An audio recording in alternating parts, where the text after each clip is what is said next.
नमस्कार दोस्तों, गौरा के एपिसोड नंबर 10 में आज सुनते हैं।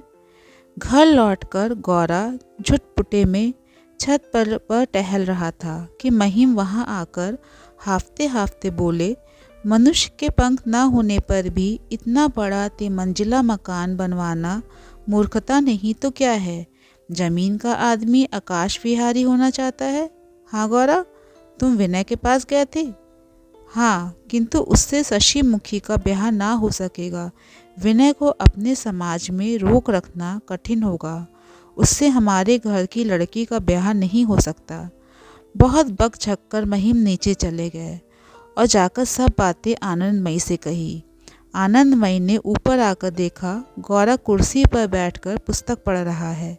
वे पास ही एक कुर्सी खींचकर बैठ गई। बोली, बेटा, विनय और तुम दोनों मेरी दृष्टि में भाई भाई जैसे हो। तुम दोनों का परस्पर बिछुड़ना मुझसे ना सहा जाएगा। वे ब्राह्मण लोगों के घर आता जाता है, यही तो उसका अपराध है। सभी बातों में तुम्हारा इतना हट होता है कि जिसे पकड़ लेते हो उससे तुम्हें कोई छुड़ा नहीं सकता। फिर विनय से ही क्यों इतना चिढ़ते हो? क्यों उसे सहज में छोड़ देना चाहते हो? आनंदमयी की इस बात ने गौरा की आंखें खोल दी। उसे स्पष्ट लगा कि कर्तव्य के लिए नहीं, बंधुत्व के अभिमान पर चोट लगने के कारण ही वह विनय को छोड़ रहा था। वे चादर कंधे पर रख तुरंत विनय के यहाँ जाने को तैयार हो गया। इतने में विनय आ गया। आनंदमयी ने पूछा, बेटा, खाकर तो नहीं आए? आज यहीं खाना। विनय ने गौरा की ओर देखा। गौरा बोला, विनय, तुम्हारी बड़ी उम्र है, मैं तुम्हारे ही यहाँ जा रहा था। आनंदमयी की छाती का बोझ उतर गया। वे नीचे चली गई। दोनों मित्रों ने साथ ही भोजन किया। फिर दिल की बातें ना हुई। आनंदमयी ने लक्ष्य कर विनय को रात वहीं सो जाने को कहा। विनय ने मान लिया। दोनों मित्र छत पर जाकर चटाई पर लेट गए। बहुत देर तक चुप रहने के बाद विनय से ना रहा गया। वे बोला, भाई गौरा, मैं भला बुरा कुछ समझ नहीं पाता।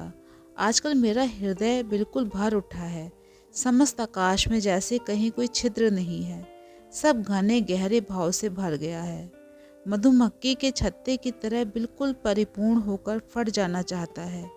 पहले नहीं जानता था कि पृथ्वी इतनी प्यारी है, आकाश इतना अद्भुत है, प्रकाश ऐसा अपूर्व पदार्थ है।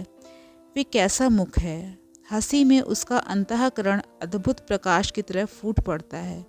दोनों नेत्रों के भीतर कैसी अनिर्वचनीयता है और वे दोनों हाथ सेवा और स्नेह को सौंदर्य से सार्थक करने के लिए तैयार है।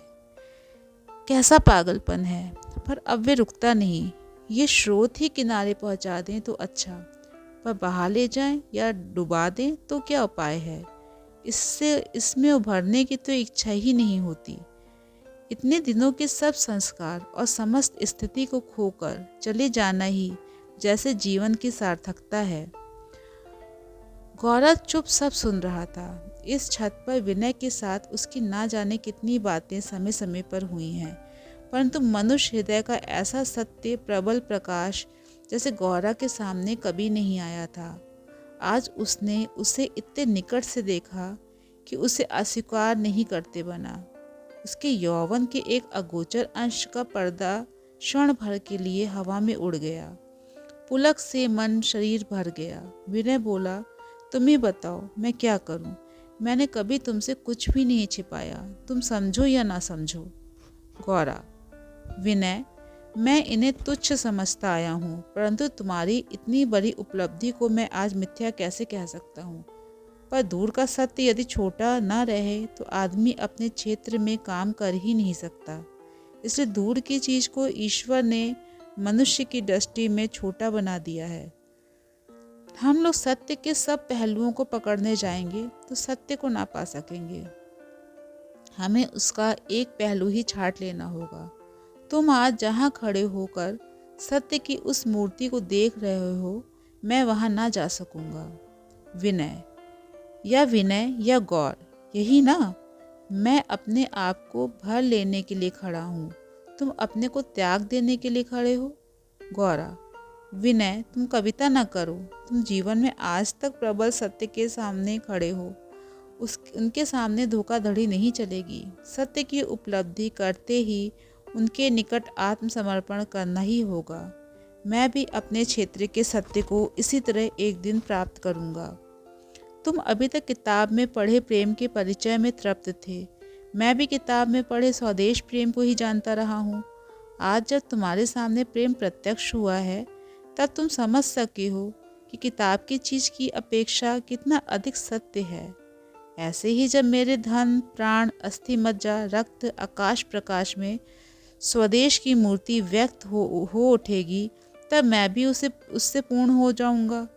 तुम्हारे इस पाने से मैं जो पाना चाहता हूँ, उसका भी स्वाद मुझे मिल गया है। कहते कहते उसे जान पड़ा कि उसके ब्रह्मारंध्र को फोड़कर मानो एक ज्योति रेखा ने निकलकर आकाश को ढक लिया है। वे जैसे बेहोश हो गया। होश में आने पर बोला, विनय, तुम इस प्रेम के भी पार निकलना हो तुम्हें इस प्रेम के भी पार निकलना होगा। वही रुक जाने से काम ना चलेगा। किसी दिन मैं तुम्हें दिखाऊंगा कि जो महाशक्ति मुझे बुला रही है वे कितनी बड़ी और सत्य है। तुम्हें मैं किसी के हाथ छोड़ ना सकूंगा। कहकर उसने विनय को छाती से लगा लिया। फिर बोला, हम दोनों एक हैं, हमें कोई अलग नहीं कर सकता। कुछ देर टहलते रहकर गौरा फिर बोला, मेरी देवी तो सौंदर्य के बीच नहीं है, वहाँ दुर्भिक्ष और दरिद्रता है, वहाँ कष्ट और अपमान है, वहाँ गाना गाकर फूल से पूजा नहीं होती, वहाँ हृदय देकर हृदय के रक्त से पूजा करनी होगी, वहाँ संपूर्ण दे देना होगा। ये निष्ठुर है, भयंकर है। इसमें वे कठिन झंकार है जिसमें सातों स्वर एक साथ बज उठते हैं और तार टूटकर गिर जाते हैं। यही आनंद पुरुष का आनंद है, यही जीवन का तांडव है। पुरातन के प्रलय यज्ञ पर नूतन की सुंदर मूर्ति देखने के लिए पुरुष की साधना। दोनों मेरे हृदय के भीतर कौन डमरू बजा रहा है, हम दोनों की प्रकृति में भेद है, पर हमारे बीच जो प्यार है उससे भी बड़ा प्रेम हम दोनों को एक कर देता है। विनय ने गौरा का हाथ पकड़कर कहा, वही हो। वरदा सुंदरी ने कहा, तुम क्या सुचरिता का ब्याह नहीं करोगे जी? परेश बाबू ने शांत स्वर में कहा, लड़का कहाँ है? वरदा सुंदरी, क्यों? पानू बाबू? परेश बाबू, जहाँ तक मैं जानता हूँ सुचरिता उन्हें पसंद नहीं करती। वरदा सुंदरी, देखो जी, सुचरिता की ऐसी क्या विशेषता है जो पानू बाबू जैसे विद्वान और धार्मिक पुरुष को अस्वीकार करेगी? तुम उसका दिमाग चढ़ा दोगे तो अवश्य उसके लिए वर मिलना मुश्किल हो जाएगा। परेश बाबू ने कुछ नहीं कहा। वे कभी वरदा सुंदरी से बहस नहीं करते। सतीश के जन्म के बाद ही सुचरिता की मां मर गई थी। उस समय वे 7 साल की थी। स्त्री की मृत्यु के बाद पिता रामशरण हलदार ब्रह्म समाज के अनुयायी हो गए और गांव वालों का अत्याचार उनके प्रति बहुत बढ़ गया तो ढाका चले गए। वहां डाक विभाग में काम करते समय परेश बाबू से जान पहचान हुई, जो धीरे धीरे मित्रता में बदल गई। सुचरिता उसी समय से परेश बाबू को पिता तुल्य मानती आई है। रामशरण ने अपने रुपए की वसीयत लड़का लड़की दोनों के नाम कर दी और परेश बाबू को उस धन व बच्चों का निरीक्षक नियुक्त कर गए थे। इसलिए रामशरण की सहसा मृत्यु हो जाने के बाद दोनों परेश बाबू के परिवार में ही रहने लगे। हरान चंद्र उर्फ पानू बाबू अत्यंत उत्साही ब्राह्मण थे। समाज के सभी कार्यों में उनका हाथ था। वे मुख्य पत्र के संपादक थे, नारी विद्यालय के मंत्री थे, रात्रि विद्यालय के शिक्षक थे। इतना काम करके भी कभी थकते न थे। अंग्रेजी भाषा और दर्शन शास्त्र के विद्वान के रूप में उनकी ख्याति थी। इसी कारण सुचरिता उनमें श्रद्धा रखती थी।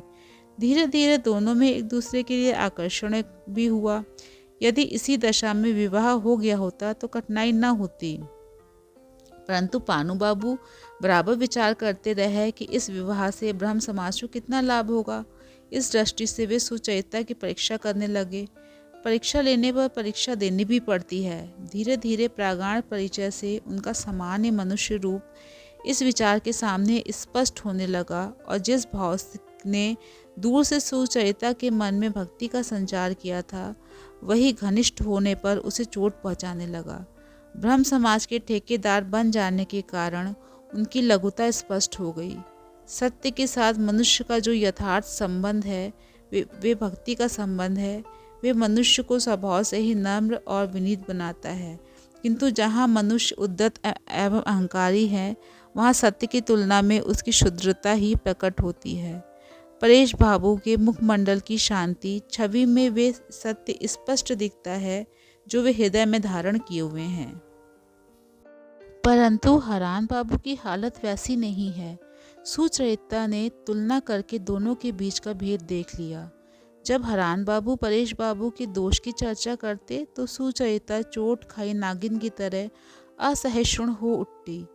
परेश बाबू सुचरिता को गीता पढ़ाते, महाभारत भी उन्होंने पढ़ाया था। हरान बाबू रामायण, महाभारत, गीता आदि को कुसंस्कारच्छन्न हिंदुओं की चीज मान उसको ब्रह्म समाज से बहिष्कृत करने के पक्षपाती थे। इसी संकुचितता और रूखेपन के कारण सुचरिता का मन उनके प्रतिकूल होता गया और उस दिन गौरा के साथ की बहस में हरान बाबू के साथ सुचरिता की 2 बार गर्मा गर्म बातें भी हो गई थीं। इसी से परेश बाबू ने वैसा अनुमान किया था। वरदा सुंदरी ने सुचरिता से परेश बाबू की चिंता की बात कही। सुचरिता धोखे में भी परेश बाबू की चिंता का कारण नहीं बनना चाहती थी, इसलिए आगे से हरान बाबू के प्रति अपने व्यवहार में उसने सावधान रहने का निश्चय किया। उस दिन वरदा सुंदरी ने हरान बाबू के आते ही उन्हें अलग ले जाकर इस विषय में उनकी राय पूछी। वे बोले, इसमें कहने की ज़रूरत ना समझो, मैंने कुछ नहीं कहा। मैं तो उसके 18 वर्ष की होने की राह देख रहा था। सुचरिता ने भी अपने निश्चय के कारण हरान बाबू की बड़ी खातिर की। परेश बाबू के मन का खटका जाता रहा। उन्होंने समझा वे मेरी भूल थी। जाते समय हरान बाबू ने परेश बाबू के सामने विवाह का प्रस्ताव भी रख दिया और बोले, विलंब करने की मेरी बिल्कुल इच्छा नहीं है। परेश बाबू ने आश्चर्य से कहा, आप तो मानते थे कि 18 के पहले लड़कियों का विवाह होना अन्याय है। आपने इस पर लेख भी लिखा है। मेरी समझ से योग अवस्था तक प्रतीक्षा करना हमारा कर्तव्य है। हरान बाबू लज्जित होकर बोले, मेरी इच्छा केवल ये है कि एक दिन सबके सामने बात पक्की हो जाए। परेश बाबू ने कहा, हाँ, ये अच्छा प्रस्ताव है। तो दोस्तों, इस प्रकार गौरा का एपिसोड नंबर 10 समाप्त होता है। मैं जल्दी आपके समक्ष एपिसोड नंबर 11 लेकर के आऊँगी। नमस्कार।